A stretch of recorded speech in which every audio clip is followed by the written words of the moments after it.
Hello guys! Aujourd'hui, je vais vous raconter une petite story time qui m'est arrivée quand j'avais 14 ans et j'étais encore au Rwanda. Et j'étais dans la campagne, dans un village,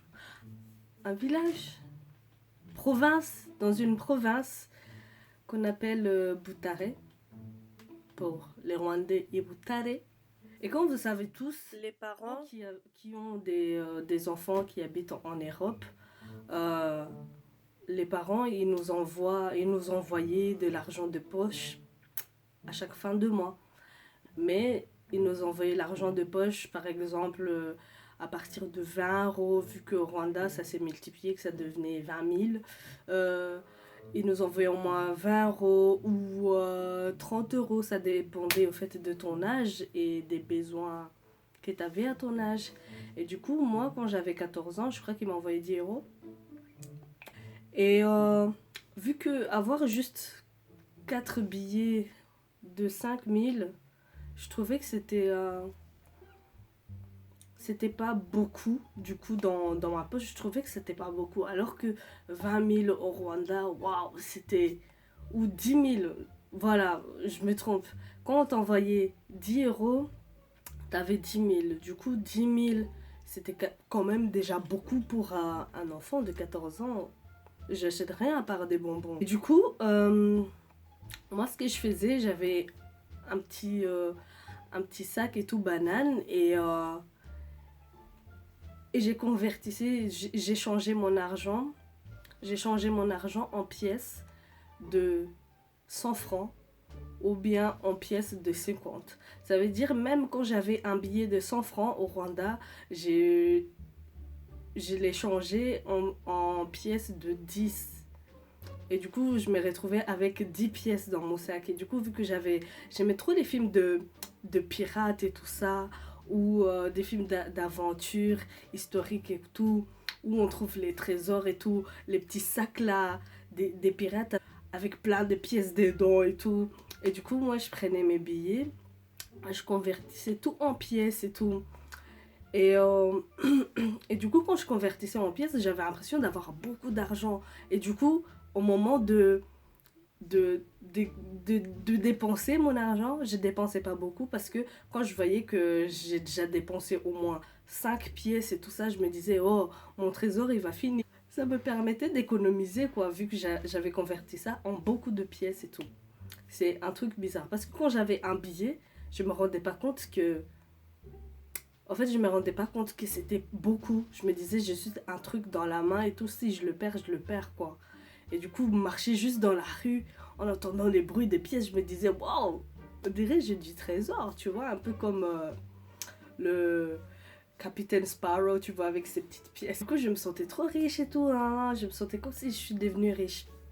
Et du coup, chaque vacances et tout d'été, ou de Noël et tout, on allait dans une famille et tout à Boutaré.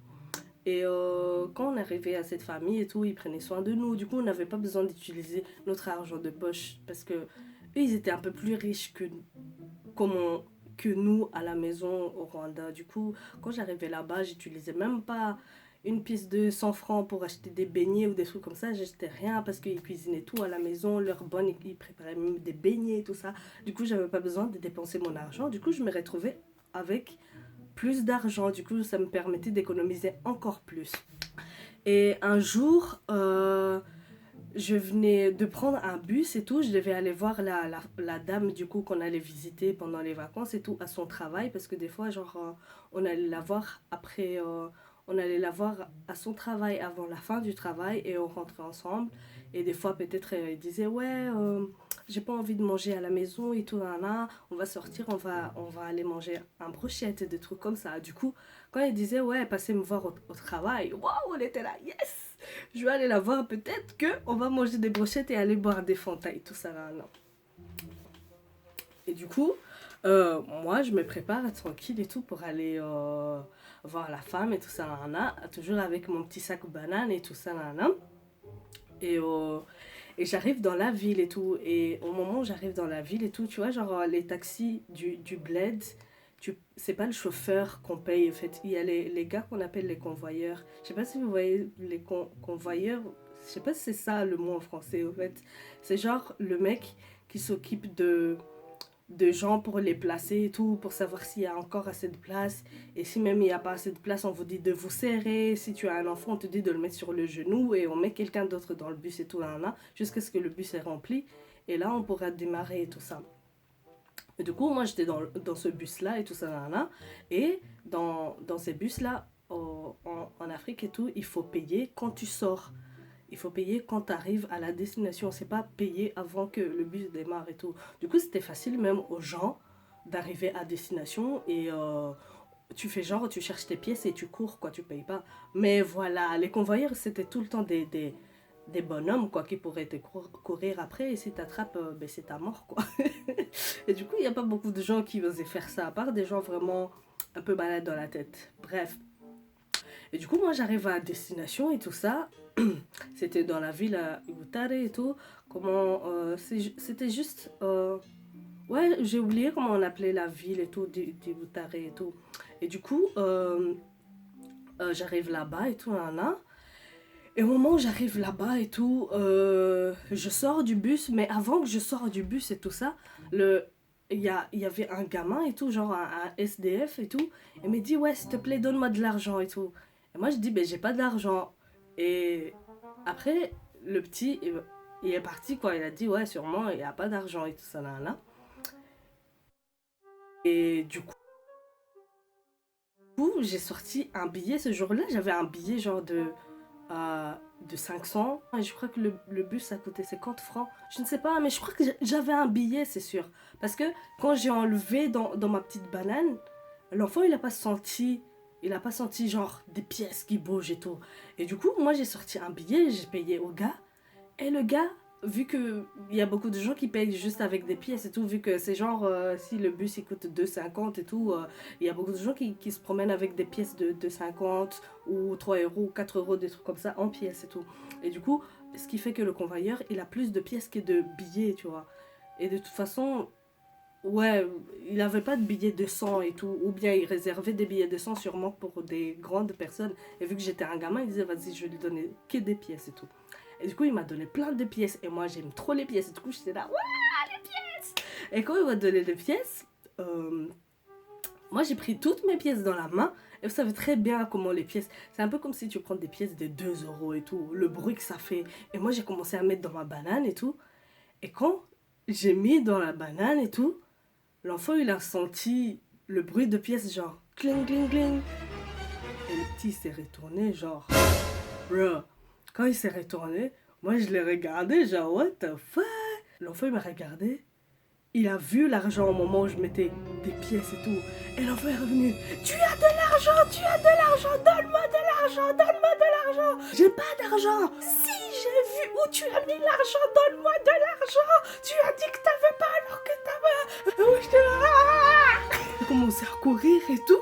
J'ai commencé à courir et tout, je dis, mais j'ai pas d'argent, vas-y dégage. L'enfant il persistait, il voulait vraiment l'argent. Et moi je commençais à crier et tout, les gens je disais, oh, mais qu'est-ce qui se passe et tout. Et les gens ils sont venus genre nous séparer, limite l'enfant il voulait me taper parce que je lui ai pas donné l'argent. Mais c'était pas vraiment un enfant, tu vois, genre, les enfants de la rue, ils ont plus d'intelligence que les enfants de la maison, tu vois. Même si l'enfant il avait, on va 10 ans, et que moi j'ai 14 ans, ça reste quand même un petit gamin qui pourrait même te poignarder et tout ça. Du coup, moi ça m'a fait peur. J'étais là, ah, j'ai pas de l'argent et tout, vas-y dégage et tout.